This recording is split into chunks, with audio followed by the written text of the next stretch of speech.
CP24, Toronto's breaking news. We are checking in with CP24's G20 special correspondent, Craig Kielburger. He joins us now live with the guests. Craig, let us know, where are you at this morning? Well, we're right in front of the AGO, and I'm here with Matthew Teitelbaum, the director of the AGO, talking about how people make their voices heard. We're seeing the protests, of course, but I'm curious, how about art, making their voice heard on social issues without saying a single word?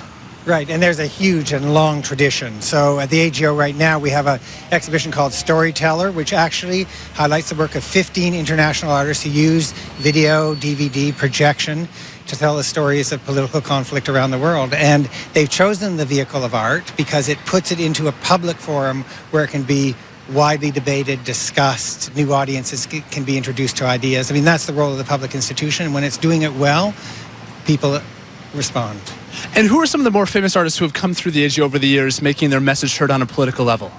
Well, there have been many. I mean, you could say Andy Warhol was a political artist. I mean, he challenged the whole way in which commerce and art worked. At the moment, in a Drama and Desire exhibition, which just opened this last weekend, we have one of the great works of the late 18th century by Jean-Louis David, which is called The Oath of the Horatii, which was one of the catalysts for the French Revolution. I mean, it was key to the way in which people understood the conflict between class at that time. And it's a historical painting. It's more than 200 years old. It's upstairs, and it's as good an emblem for the notion of creating discussion and raising issues of conflict in a safe and disciplined way.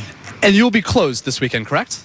We'll be closed this weekend. We're open all day on Friday until 4 o'clock. We're open all next week, but for a range of reasons. Primarily, you know, the stress of this weekend for staff and visitors, people moving the downtown core, is fairly high. And we want to reach back and say, take the weekend off.